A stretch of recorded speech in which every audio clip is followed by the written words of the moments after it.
Kemarau panjang tahun ini membuat lahan pertanian mengering dan merugikan petani akibat gagal panen. Bahkan dampak El Nino memaksa petani untuk alih profesi untuk tetap bisa menyambung hidup.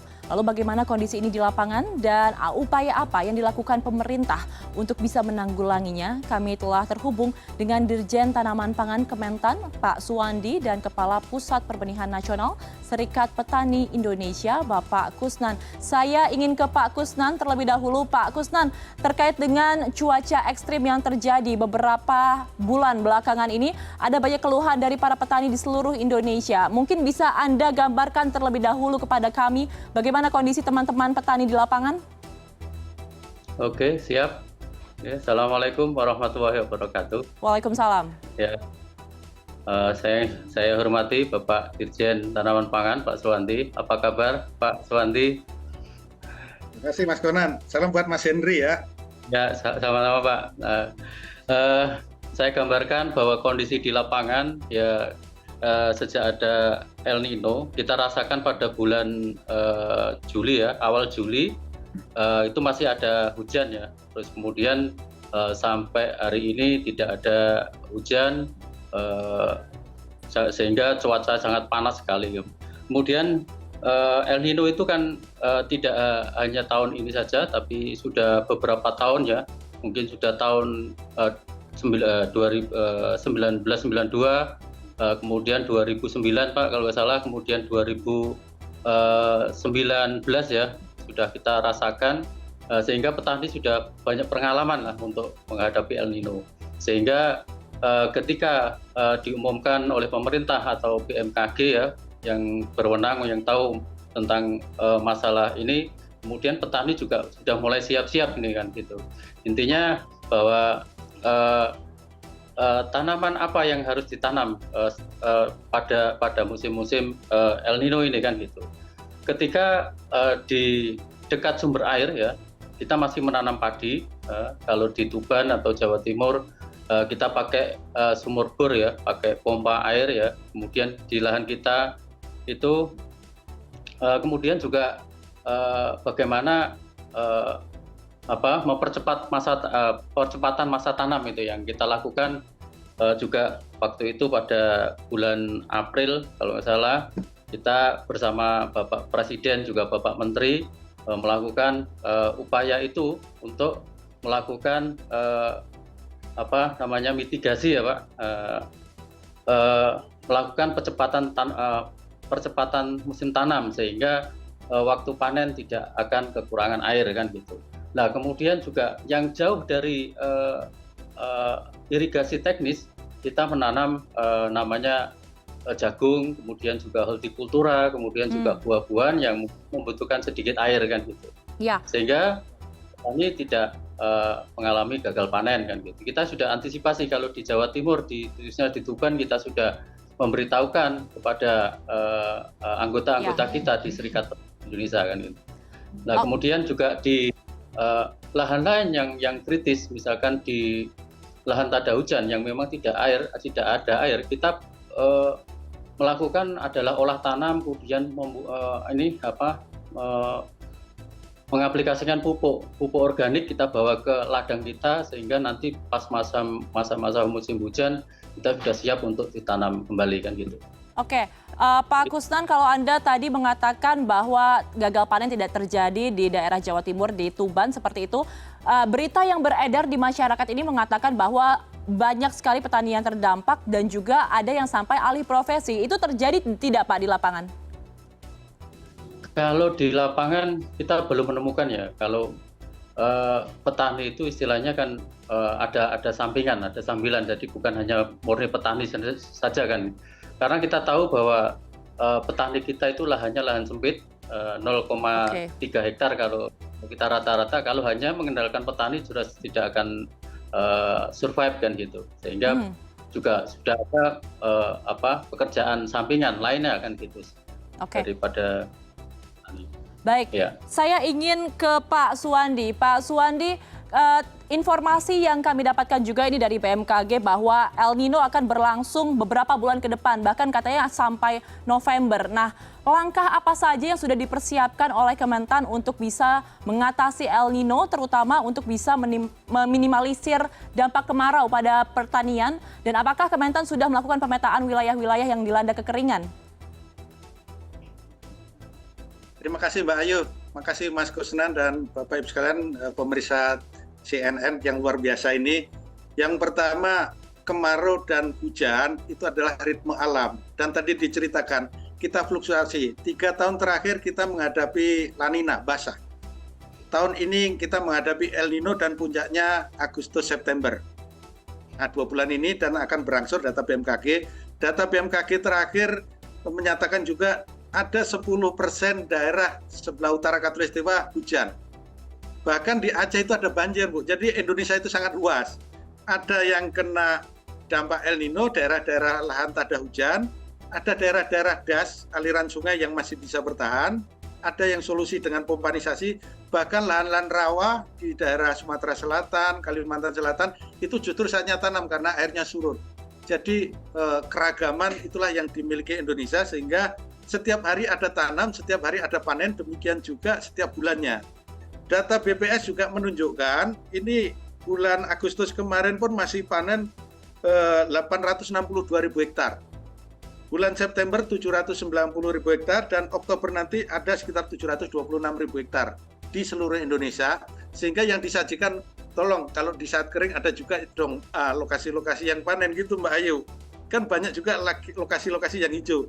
Kemarin saya naik pesawat juga lihat ke bawah daerah Jawa Tengah, Jawa Timur juga masih hijau, tapi sebagian memang betul kering. Jadi kering itu memang daerah dari asalnya juga memang daerah lahan tak ada hujan. Sehingga begitu kemarau agak panjang, El Nino saat ini semakin kering. Dan ini El Nino terbesar terjadi, tadi diceritakan Mas Konan, ini terbesar tahun 2015 dan kita mengalami praktek itu. Solusi langkahnya ada 4 strategi. Yang pertama memang kita menyiapkan antisipasi dini sejak April Mei yang lalu kita udah siapin antisipasi termasuk menyiapkan Brigade El Nino. Waktu itu udah antisipasi dan pemetaannya. Kemudian yang kedua melakukan adaptasi terhadap lingkungan setiap daerah agroekosistem, mana yang butuh air, mana yang perlu ditingkatkan produksi, mana yang menanam di luar padi, dan mana yang bisa digenjot pertanamannya saat daerah-daerah rawa. Demikian juga melakukan langkah-langkah mitigasi, mengendalikan risiko-risiko termasuk tolong gunakan benih yang tahan kekeringan. Tolong penggunaan air budidaya yang hemat air, termasuk di Tuban itu teknologi nyemak-nyemak. Kemudian tolong sumber-sumber air yang ada, embung, damparit, long storage, termasuk sumur kecil-kecil kita pompa, kita naikkan untuk menjaga pertanaman, termasuk mendorong petani untuk kur, Bayu. Kur itu di dalamnya ada asuransi, bahkan kita mendorong yang nggak dapat kur pakai asuransi. Jadi ada nanti cukup 20% membayar premi, 80% kan dibayar pemerintah, klaim nanti dapat 6 juta kalau puso total. Nah, itu langkah-langkah garis besarnya, misalnya bagaimana melakukan mapping. Kita mapping, daerah merah itu yang betul-betul kering, solusinya apa? Tanaman yang nggak bisa hidup kita carikan, misalnya yang butuh air sedikit, kalau jagung nggak hidup itu sorghum hidup, singkong jalan gitu ya. Jadi setiap lahan akan tetap berproduksi, cuma bedanya sorghum 3 bulan, kalau singkong 10 bulan. Nah, harus dihitung itu. Kalau mau pendek, kacang hijau. Nah, kemudian kita mapping daerah-daerah yang kuning ini perlu diperkuat mendorong sumber-sumber air. Misalnya dikasih pompa, dikasih selang, pompanisasi dari sumber-sumber air sungai dinaikkan ke atas. Kemudian daerah hijau, kita tadi sama, percepatan tanam dan percepatan panen dengan umur padi yang genjah, tahan kekeringan, sehingga bisa proses produksi cepat berlangsung. Itulah yang kami jaga, kita kawal sebaik mungkin, dan kita monitor terus oleh Satgasnya ini di tiap daerah. Kami memantau terus termasuk data-data ini.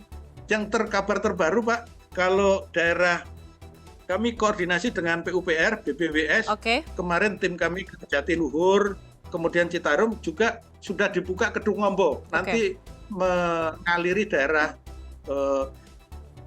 Kudus, Demak, ini sudah berapa ribu hektar jalan ini. Oke, Terima kasih. oke, Pak Suwandi, pastinya kita akan mengcover seluruh berita dari seluruh daerah di Indonesia, tapi untuk yang kekeringan ini pastinya akan mendapatkan perhatian yang lebih dari kami, Pak Suwandi. Nah, tadi Anda juga mengatakan bahwa Anda telah melakukan mapping dan ada beberapa daerah yang mendapatkan warna merah dan juga kuning. Bisa Anda informasikan itu daerahnya di mana saja, Pak? Dan apa solusi dari sistem pengirigasian air? Karena beberapa informasi di lapangan seperti di Jawa Barat telah mengalami gagal tanam karena sumber airnya ini sudah mengering, Pak. Iya. Nah, nanti tolong di persamaan persepsi mengenai istilah gagal tanam, gagal panen. Jangan-jangan lahan memang nggak ditanam, jadi nggak ada yang gagal. Kemudian yang gagal panen berapa? Kami ada pendataan sinergi dengan BPS, dengan dinas-dinas, menghitung kalkulasi mana daerah-daerah yang memang terjadi puso atau terdampak tapi bisa disolusi. Salah satu yang ada di layar ini sangat menarik, ini sistem sumur, membuat sumur untuk menjaga sehingga pertanaman tetap baik. Mapping kami banyak daerah sekitar 20-an kabupaten, tapi dari mapping 20 kabupaten ini hitungannya daerah merah itu yang di atas 5.000 hektar yang terkena dampak kekeringan. Nah begitu, daerah kuning antara 2.000 sampai 5.000, di bawah 2.000 berarti daerah hijau aman, tetapi nggak nyebar seluruh kecamatan, pasti ada spot-spotnya. Karena topografi dan agroekosistem, ada daerah-daerah di dalam satu kabupaten kita anggap merah, tetapi di lokasi desa dan kecamatan tertentu nggak merata semua. Itu yang terjadi.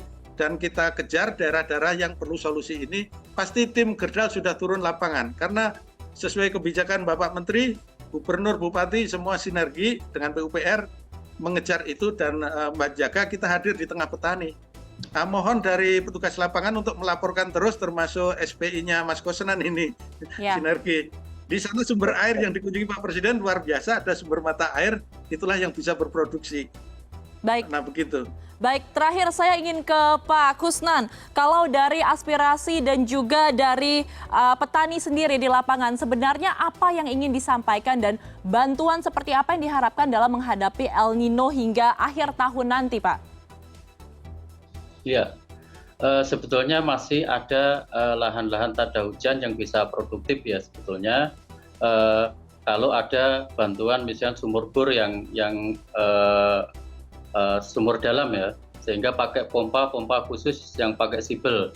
Kemudian juga ada diharapkan petani ada listrik masuk lahan pertanian sehingga bisa untuk memompa sumur yang dalam itu sekitar 50 meter sampai 100 meter dalamnya itu, sehingga bisa mengeluarkan air. Itu harapan petani yang di lahan tada hujan ya. Kita sudah pernah uji coba juga untuk mengairi lahan-lahan jagung yang lahan-lahan yang tahun kemarin itu kekeringan. Kita pakai sumur sibel yang dalamnya itu 120 meter, bisa mengairi lahan sekitar 1 sampai 5 hektar lah per sumur itu, sehingga bisa berproduksi sampai 3 kali per tahunnya. Baik. Gitu. Baik, Bapak-Bapak, kita sama-sama berharap semoga El Nino segera berakhir ya, supaya nantinya titik-titik yang telah di-mapping dari Kementan sendiri, yang titiknya ini merah maupun kuning ini bisa tidak mengalami kerugian dan juga gagal tanam atau gagal panen seperti yang tadi kita telah bahas. Terima kasih sekali lagi Dirjen Tanaman Pangan Kementan, Bapak Suwandi, dan Kepala Pusat Perbenihan Nasional Serikat Petani Indonesia, Bapak Kusnan, telah bergabung bersama kami di CNN Indonesia Connected sore hari ini. Selamat sore, sehat selalu Bapak-Bapak.